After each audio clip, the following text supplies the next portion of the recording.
Good evening everyone, and a special thanks to Genoa and its historical and artistic beauty.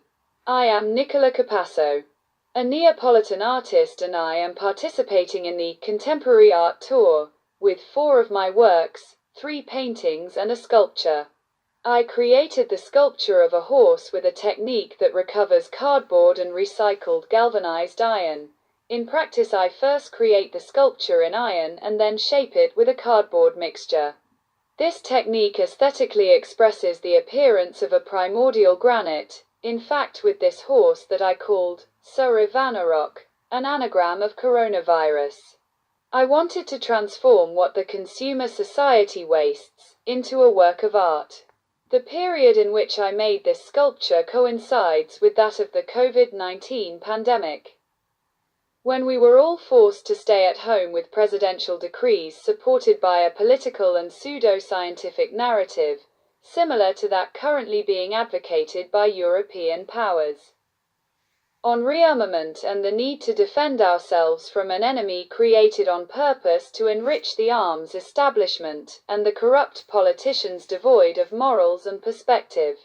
In the 3 paintings, however, I wanted to indicate from a chromatic point of view, a hope, a vision that goes beyond what the dominant political, cultural and artistic system daily offers us with its dystopian agendas of austerity and announced catastrophes. Everything orbits around the concept of resilience or something worse, almost to deny the hope of building a better future where war, pollution, the exploitation of man by man, are definitively overcome by the collective conscience. So art, true art, at the service of humanity, must be the bearer of the values of justice, peace, and truth.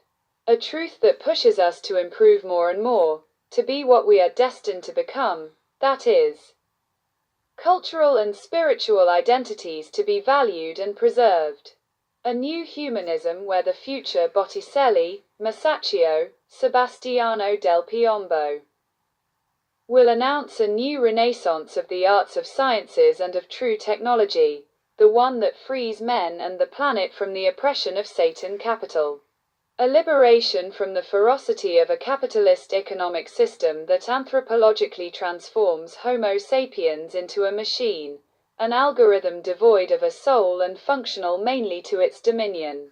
The 3 paintings are titled 1. Liberta, which represents a white horse, the horse of victory that announces a new era of harmony between nature and men.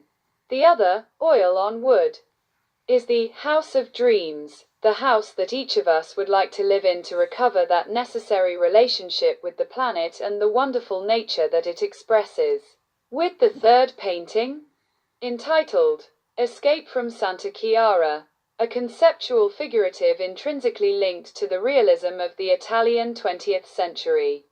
I wanted to pay homage to the architectural beauty of the monastery of Santa Chiara in the historic center of Naples, but above all I wanted to remember a sad period of our history in the 1940s.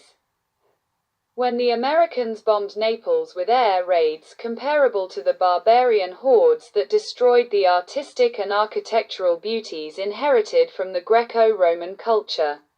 The real dogs, as my father called them, that is, the Americans, in one of the indiscriminate bombings, caused the roof of the monastery to collapse and the internal sewers from which the small bodies of the aborted fetuses of the cloistered nuns emerged. So an escape from the brutal violence of war and the religious dogma of a love that is the opposite of that expressed in Escape from Santa Chiara, where the 2 boys and the girl run towards true love, free from dogmas, hypocrisies, and mental restrictions. A hymn to the spring of the hearts of young people, our only hope for a future of true brotherhood and social love, where no economy of profit will ever again have to establish who to love and who to sacrifice to the solitude of feelings.